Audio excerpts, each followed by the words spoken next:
I'm Marilyn Elliott. I'm the Vice President of Community Formation here at Asbury Seminary. This is Medine Keener. Hello, I'm Medine. One of my wonderful assistants. We work together. There are a number of us who work in this office, but I'm very privileged to have Medine here with me. Community formation is fun. It's a place where we love families and we love people, and we're excited to walk the journey with them. Well, that's how it's lived out. Let me give you the theology of it. As Robert Mulholland, whose book some of you will end up reading, says, formation is being formed in the image of God for the sake of the world.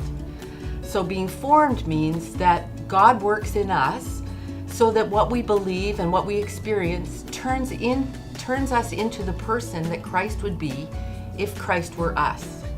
So it's very personal, it's very individual, and it's a very whole perspective on life.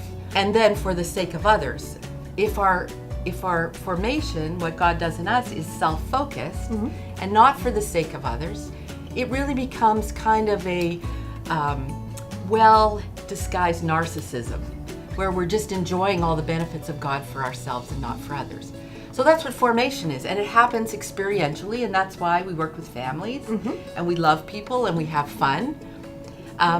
What is the community part? Well, it's where everyone is invited. Families and single students, and we have a lot of activities going on. We have potlucks or women's communion or working on your marriage and different things going on. ESL. I love that. So the community part is what kind of environments we have, what kind of places we have. Now our office, you're going to discover we're like 5 people. Some of us are part-time, some of us are full-time. We're not a big office, so we aren't the ones who make formation. You don't come to us for formation, but we create spaces. For instance, in our very offices here, we have several spaces. We have over here the Shabbat Shalom room, and it's a place where you can go and spend time in deep prayer or rest, and no one will bother you, and I hope you'll take advantage of it. We also have down the hall our Fletcher Chapel, where we have Eucharist every day, almost every day, and it's a holy place.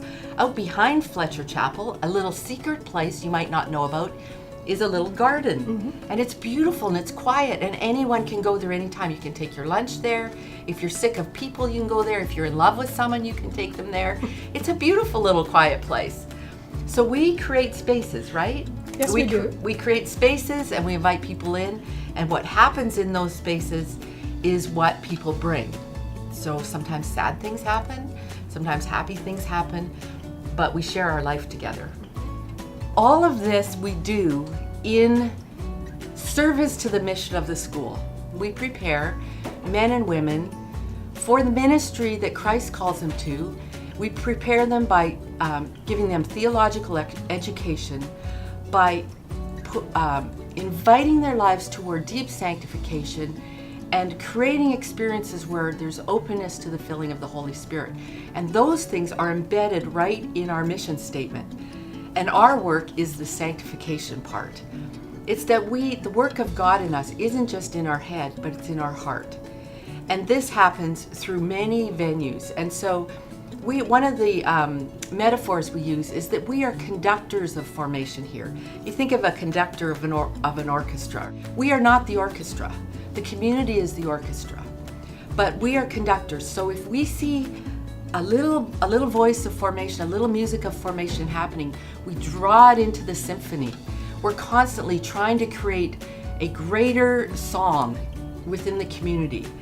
And so we have prayer events, we do healing prayer, we do spiritual direction, and we offer retreats. These happen in Florida as well as in Wilmore. The same mission applies to the whole school. We champion and we help and we support any initiative that even rises up from within the community with students. So very often students will come to us and they'll say something like, we feel that God is leading our group or leading me to do this project. And the project might be something like raising chickens, or the project might be something like starting a group for women to talk about deep issues. And if we can, we do everything possible to help that happen. We'll create rooms, we'll book rooms, we'll help provide a small budget sometimes if we can. We'll help them develop some marketing, anything we can do to help the music of formation rise in this place. If you hear of anything that's coming out of the formation office, the community formation office, you know that it has the spirit of hospitality, the longing that you will be transformed, joy, laughter, and we just want you to thrive here at Asbury.